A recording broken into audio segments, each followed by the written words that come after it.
Unit 12.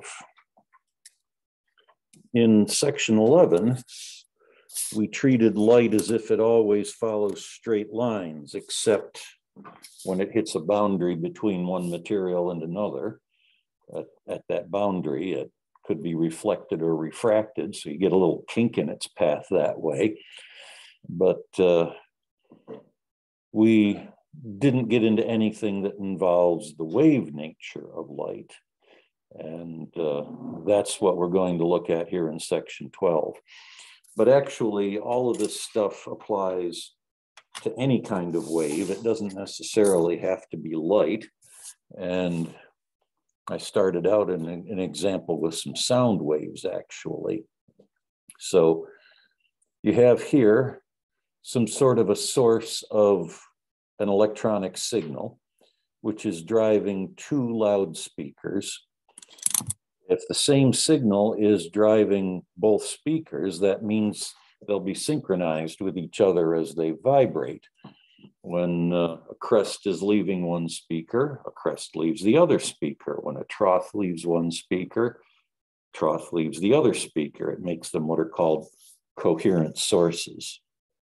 So if both waves travel the same distance to get to your ear or some other kind of detector like a microphone, I drew them here as both going a distance of one wavelength, but that doesn't matter. Both waves could travel a distance of 17.29 wavelengths. The point is, if both waves travel the same distance, then if they leave their sources in phase with each other, they will arrive at the detector in phase with each other. And because they're lined up crest to crest and trough to trough, they reinforce, and you'll get a sound that's louder than you would get from just one speaker if the other one was turned off. This is true not only if both paths are the same length, but in the next picture, what if one path is exactly one wavelength longer than the other? Well, from here on over, the pictures are the same. Once again, they arrive at your ear in phase with each other, and you get constructive interference. And I didn't draw more pictures, but if you imagine drawing yet another full wave over here on the left, a difference of two wavelengths would have them arriving in phase, or three wavelengths.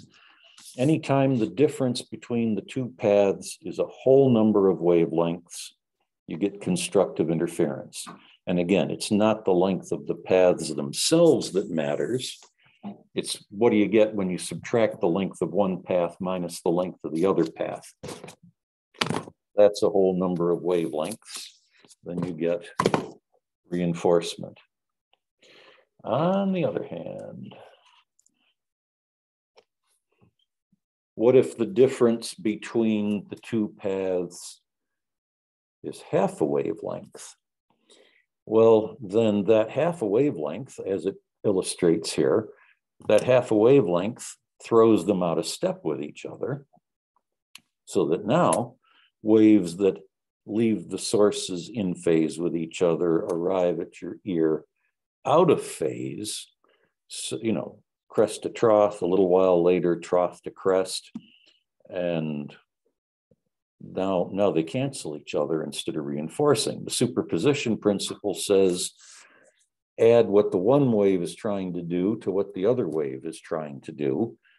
And if one is positive when the other is negative, they're going to cancel.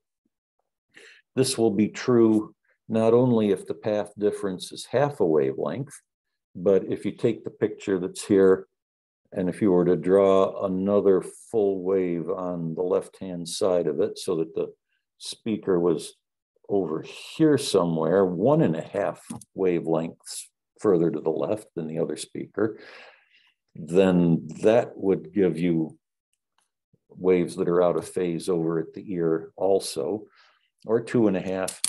Anytime you have a whole number of wavelengths plus an extra half, that extra half a wavelength throws them out of step with each other, so they cancel.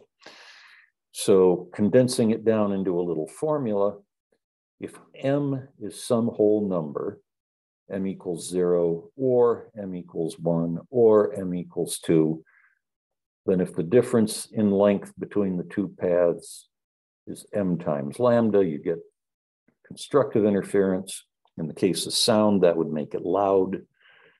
And if you have m plus 1/2 times the wavelength, then you get destructive interference. In case of sound, that would make it quiet. So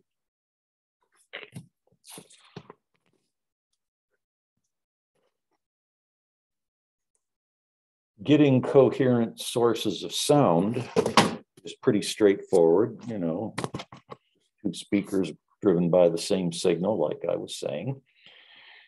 But how would you get coherent sources of light? Well, the traditional way of doing it anyhow is to take one original beam of light and somehow split it into two or more. And there's more than one way of doing this, which we'll look at before this is all over with. But the original, anyhow, going back to the early 1800s, is to use diffraction. So I guess I should explain what that word means. Diffraction means the bending of waves around an obstacle, or the bending of waves as they pass through an opening, which is just a variation on the same idea.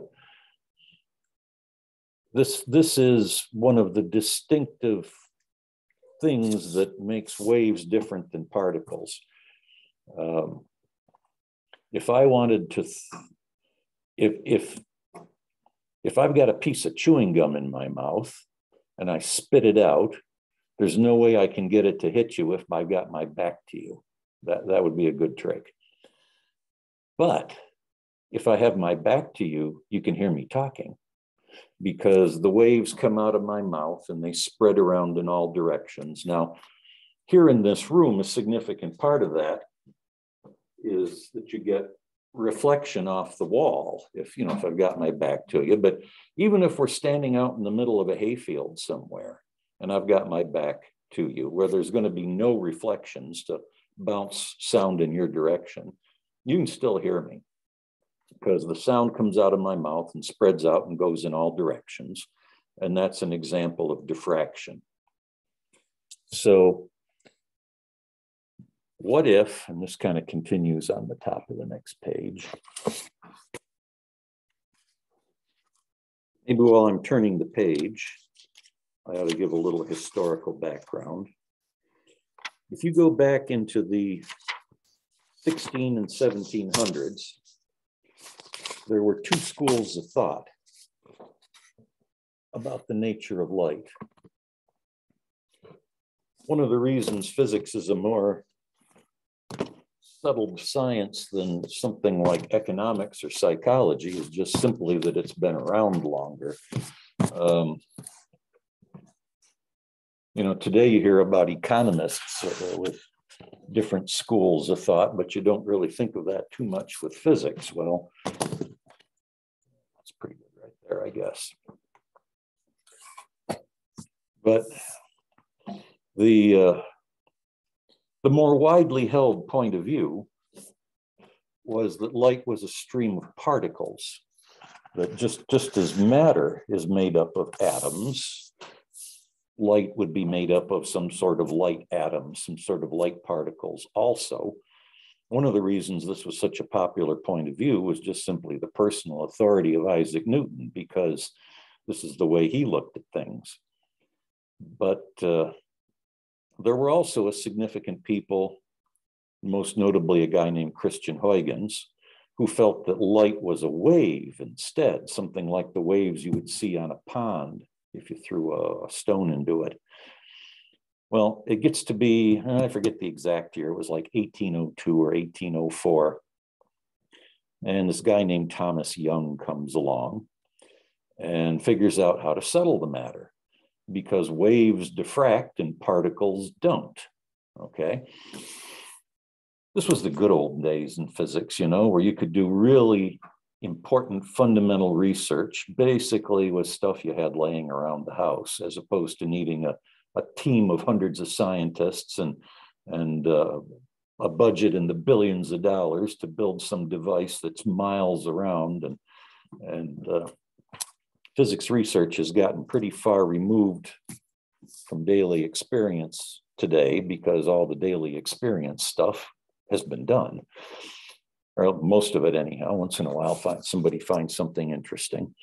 But anyhow, imagine a barrier like a window shade. He wouldn't have actually used the shade in his bedroom window, because it works better if you have monochromatic light. In other words, light of a single wavelength. Of course, sunlight is white light. But you've got some sort of a barrier right here, and you cut two long, narrow, rectangular slits in that barrier. Okay, those slits are perpendicular to the plane of the page. We're seeing it here in cross section. Light waves are incident on these slits from the left-hand side of the picture. And as they pass through those two openings, they spread out and diffract, just like I was talking about my voice spreading out in all directions as it comes out of my mouth. These light waves spread out in all directions as they pass through each of these openings, which makes them overlap with each other, which gives rise to interference. You've got two or more waves in the same place at the same time. That's how you get interference. And these two sources would be coherent, because every time a crest comes through one slit, a crest goes through the other slit, and so forth. So beyond the slits, some distance away, is a wall or a screen, or some sort of surface for the light waves to fall on. And we want to know what kind of interference occurs at this point right here.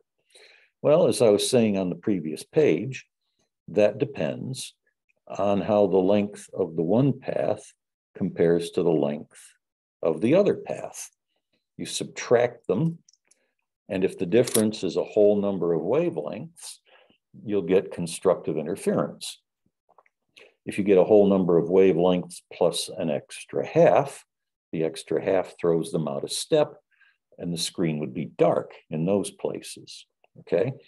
So if light is a wave, then the point on the screen that's right directly across from where the slits are, or to be precise, I suppose, right directly across from the midpoint between the slits, both rays would be the same length. And so a path difference of 0 would make the screen bright there. You'd have constructive interference. A little bit to either side of that, you'd have a path difference of half a wavelength. It would be dark there. Still further to either side, path difference of 1 wavelength would make it bright. Beyond that, 1.5 wavelengths make it sit dark, and so on and so on. You would have, well, like I sketched in the picture here, you would have a whole series of bright and dark areas called interference fringes. On the other hand, if light is a stream of particles, particles aren't going to diffract. They're just going to go through those slits straight, which means you'll have a bright area on the screen directly across from each of the two slits, images of the two slits, basically. So Young does the experiment, and he sees an interference pattern, not images of the two slits. Therefore, light is a wave. And actually, if you go a little further with these types of experiments, you can even measure its wavelength and get into details like that. Of course, 100 years later, experiments like the photoelectric effect and the Compton effect showed that light is a stream of particles. So isn't it an interesting world where people can have contradictory points of view and both be right? But that sort of thing is a story for another day. For now, we're living in the 1800s, and light is a wave, as proven by interference experiments such as this. So let's see, I guess I need to raise that up a little bit. As soon as I get it in place, there's an exercise for you to exercise with. What gives the wavelength? How many nanometers is X, the amount by which the path on the bottom is longer than the path on the top? Think about that for a moment. It's not a very long question.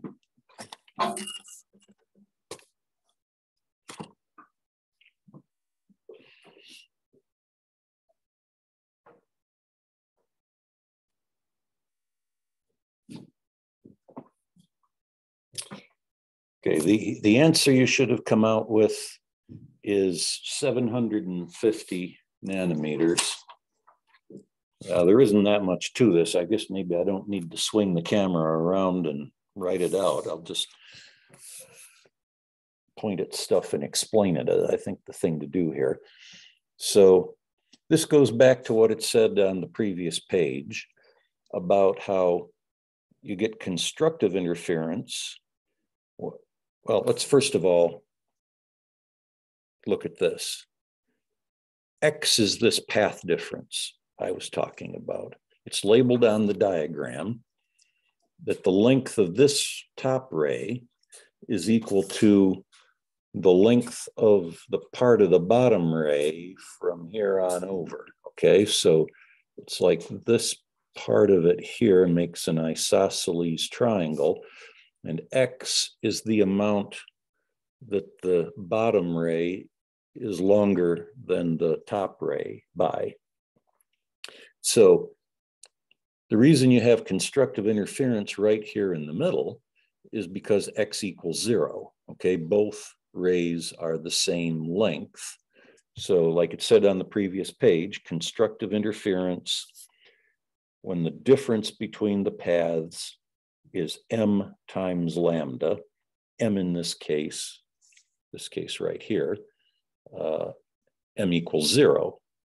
Zero difference between the two paths. You get destructive interference when the difference between the paths is a whole number of waves plus an extra half, m plus 1/2 times lambda. Okay, so the reason it's dark here and here is because there's a difference of half of a wavelength. Beyond that, it's bright here and here because of a whole wavelength of difference between the paths. And over here, beyond that, at the point the question asks about, the one path is longer than the other by 1.5 wavelengths. So once you see that, it's just a matter of taking the wavelength, the 500, and multiplying it by 1.5. So that makes the answer 750 nanometers. The bottom ray is longer than the top one by 750.